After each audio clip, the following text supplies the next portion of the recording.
I've showed how I set up transport controls before, and if we go over to our window here, got them set up, we got our forward, backwards, and then we got our record.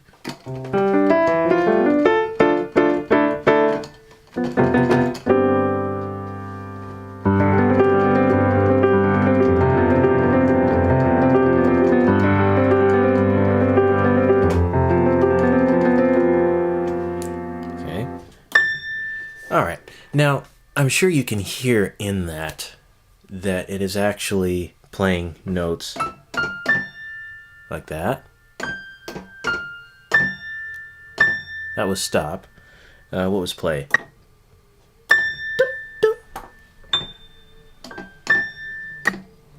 There we go.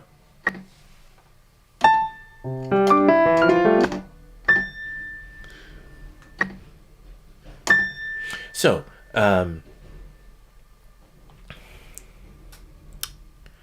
the problem that is happening is that, if I can turn the camera down here, so when you press these, and this is the downside, I think. This is the downside, I think, of transport controls. Is here we have play, and we have stop. Now, watch this. Play. And stop. And I'm just pressing keys. Now, it seems that these are, in fact, tied to the way that this works, and I don't know if this is the case for all of the. I don't know if this is the case for all of the MIDI controllers, and this is just something I'm kind of in the middle of working on. Because when I play, let me go ahead and put this. Okay, these are not assigned, but we'll go ahead and do this. Go ahead and zoom out. We'll come over here. So the problem I'm running into is that when I go like this.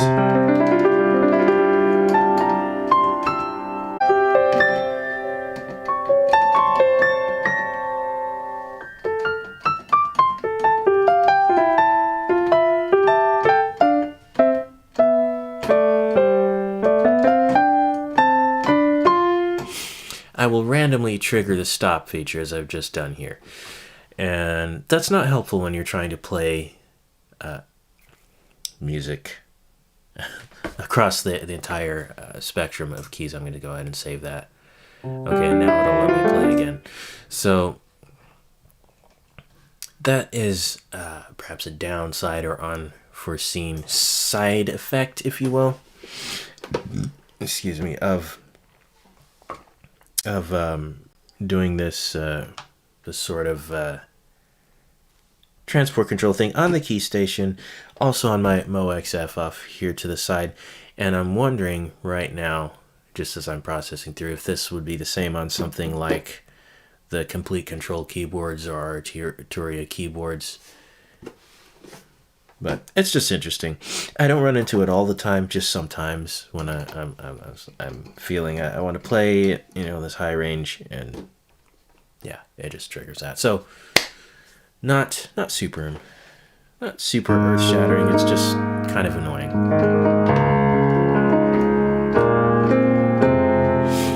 So we have here Alicia's keys, and I'm actually playing with this key station on my lap because I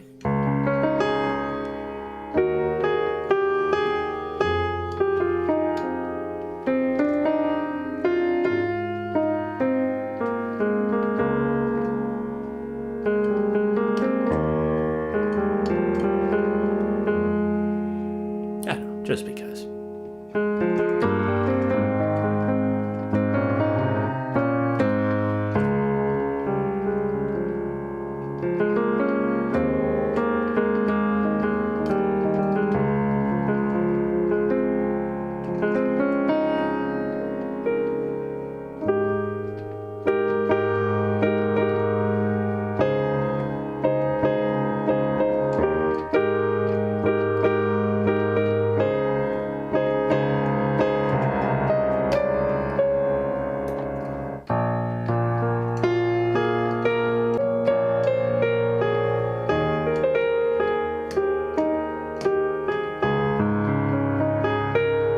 haven't played on the key station in a long, long time.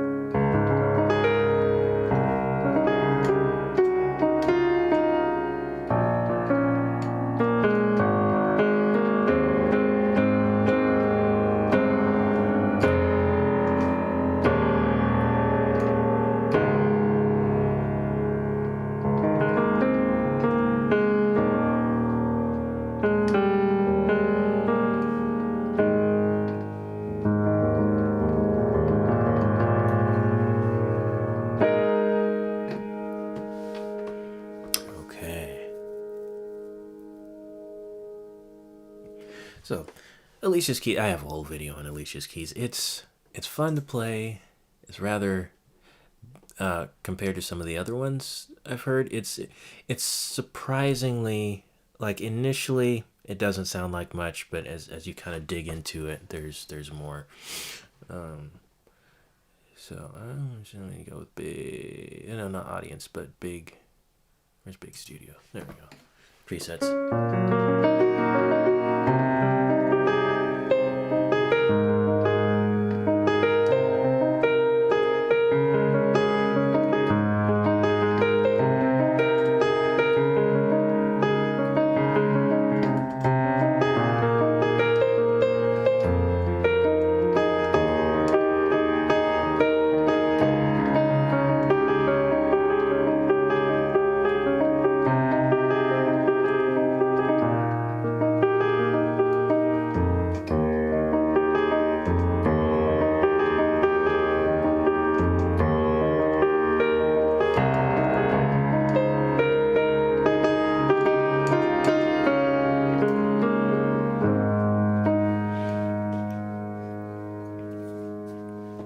So, there it is.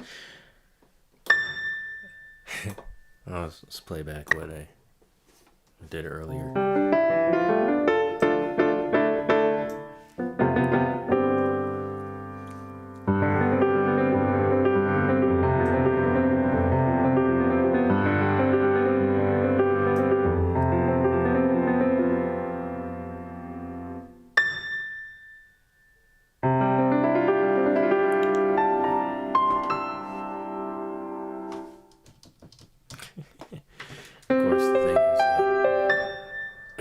Of course, the thing is that then you have to do the whole deleting that high note from the options there. Device setting, MIDI device settings. Use air. Yeah, there it is. Yay.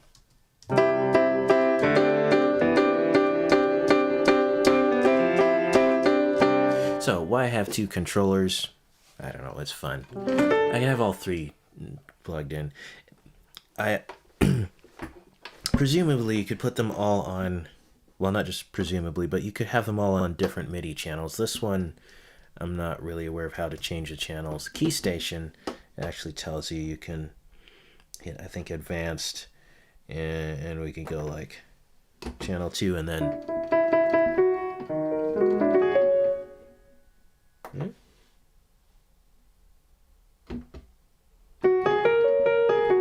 Oh, this must be running on all channels. But if I were to lock it to one channel, we could have it play a separate instrument. Like, let's see.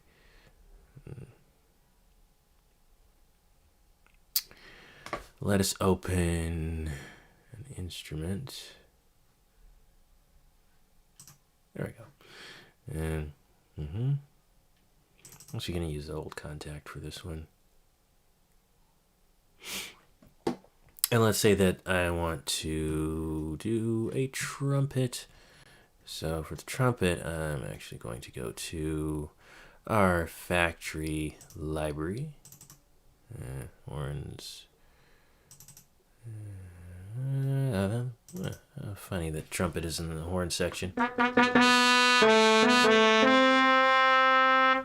Okay, so this one is on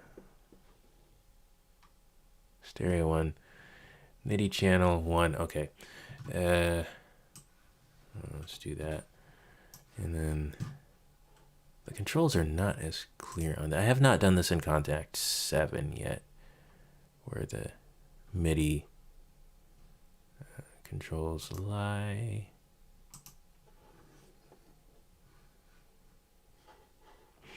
So I might actually open this in a different one that I know how to do it with. So we'll go ahead and delete that. No, don't delete it. Just, open another instance of Contact. So, trumpet, and then go. Contact. Working hard. So I'll put keys on here because I want it to remain. Okay. And you can't see that I did keys there. Apologize for that.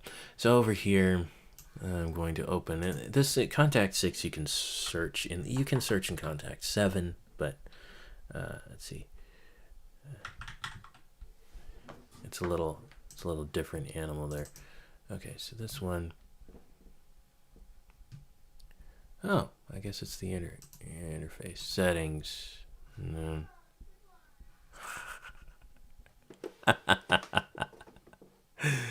Okay, well, no,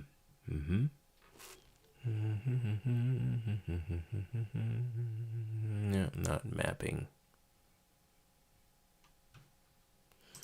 How to do it with a similar instrument. So, no. Let's go back to our factory library. These are light samples. Let's see. I want to pull up. Let's go with a grand piano. And then I will say MIDI channel.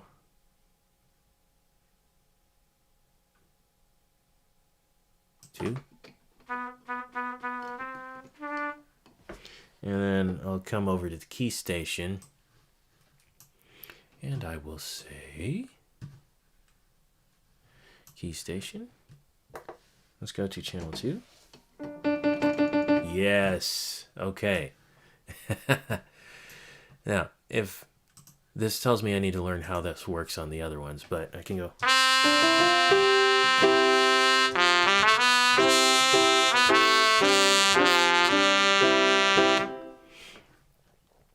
And this is really cool because, once you change, okay, this is trumpet. Let me just write trumpet on there. Trumpet. And then keys. And I'll just play with the resize thing. So let you. No, that isn't. The resize thing was always kind of weird in here. But the cool thing is that now I am controlling these sounds separately. So.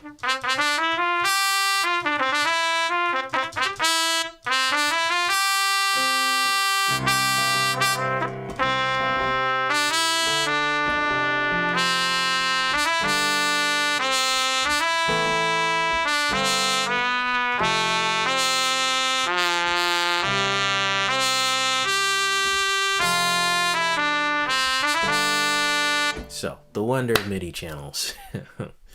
So, that'll be fun. I will research that and do a better job. This is just kind of me noodling around. Speaking of research, we have a question from someone that has asked questions before. And it was related to our not our trumpet, but our saxophone sounds. Speaking of that, I can pull up a saxophone. We have a.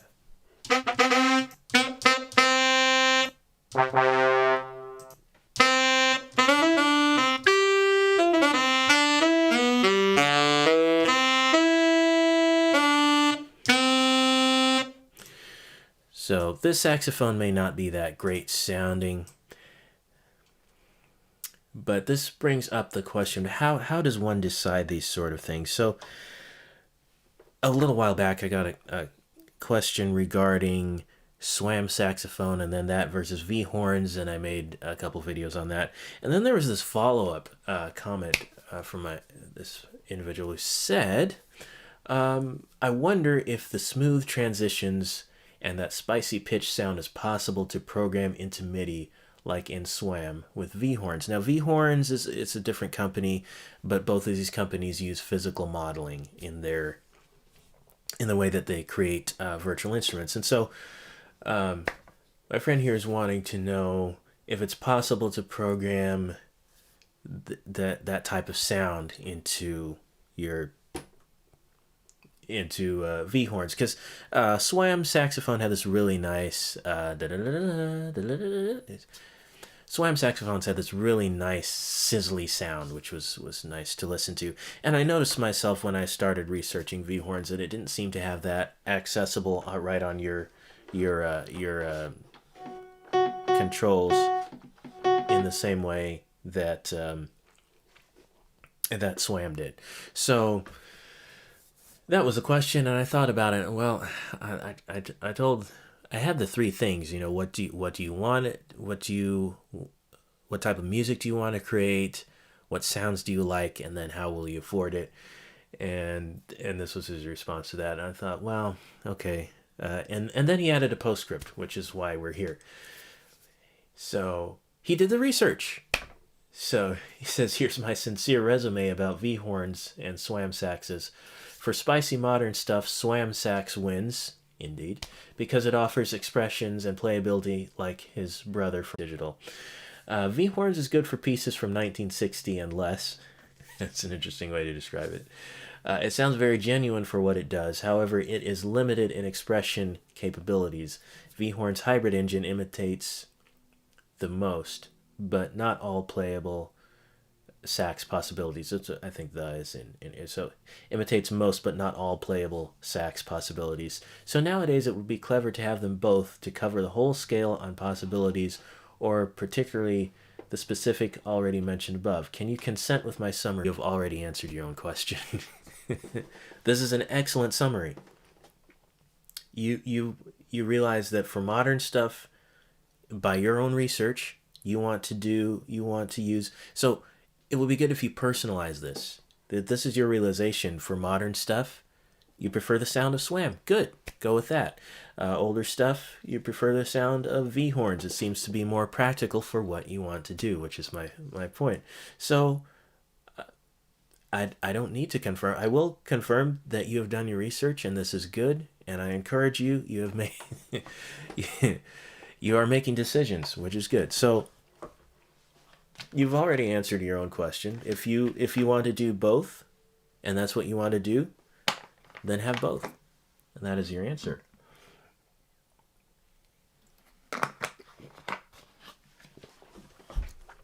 All right. So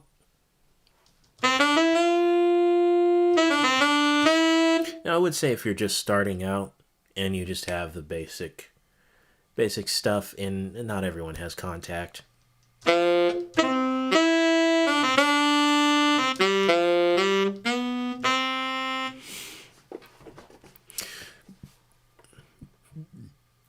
So if you like the sound is usually a good, because I've said before, there's so few bad VSTs out there. This one might sound a little, their basic sound, you know.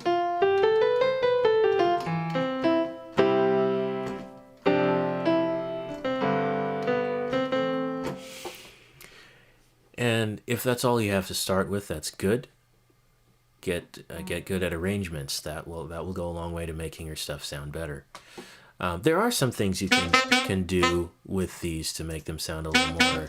So I'm actually going to dial back on the treble. That makes it a little more pokey.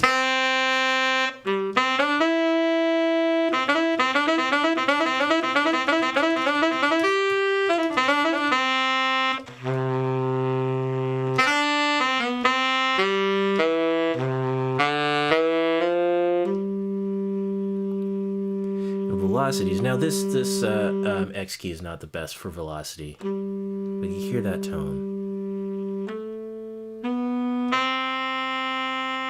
So if I were to change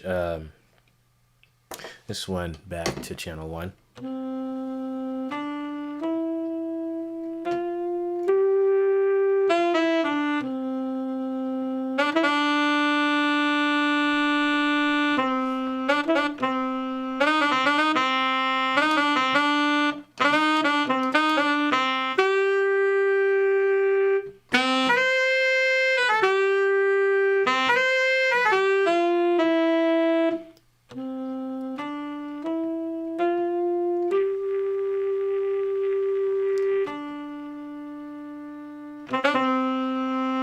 So there's a little more dynamics with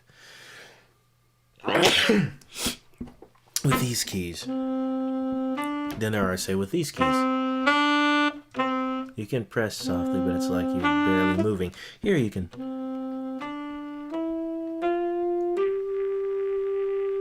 I love that airiness. So I might actually bring, let's see if we bring that treble. But this is a 3-band EQ, so it's very basic. Oh, that's cool. They have the key clicks in there.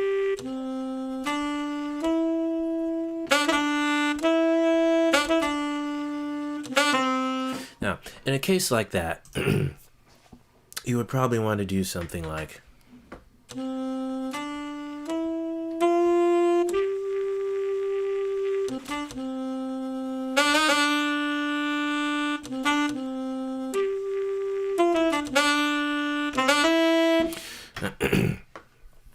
Okay, we would, let's delete that one. Okay. That's it. This is a very, very rough example, but if you wanted to maintain that sort of movement, in fact, let me do a passage where I actually do that.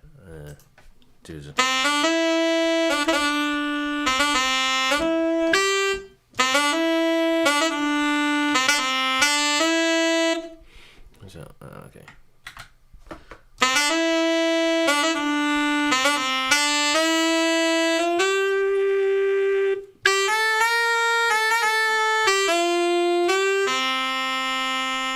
Okay, that's good enough for an example. Okay, and once again, I'll delete the keys MIDI because, alright. Yeah? Ah, did I delete both of them? Of course I did. Oh, no, I didn't. Okay.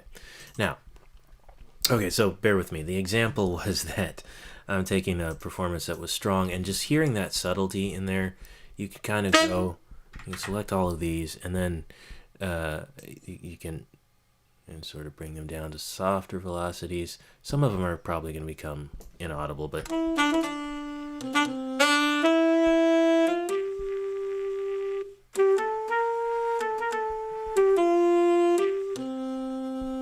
So with some of the more basic instruments, or should I say basic keys, controllers, you can add this sort of nuance by accessing these different timbres, hopefully that's the right word, of the instrument. And sometimes that can be helpful. So really, the only limitation is your... Well, I shouldn't say the only limitation, but a big limitation is your I was going to say your imagination, but your curiosity. This is why I say stay curious, because you just... With this thing, you know, I didn't know what it was going to do. I just experimented. And then once you find a sound that you like, that expresses the emotion that you're going, which music has a large amount of emotion, then you can do little tweaks like that and access different areas of it. So curiosity, while it killed the cat, will give life to your music. And I think that's a good place to end this, actually.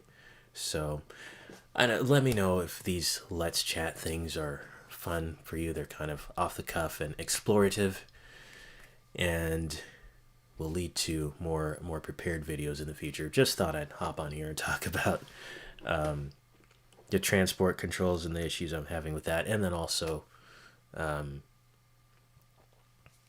to choose your virtual instrument, and really just the process of exploration as you're working with sounds, even basic sounds like this. So that is all. Thank you very much for joining me, and see you again in the future. All right, where did I say?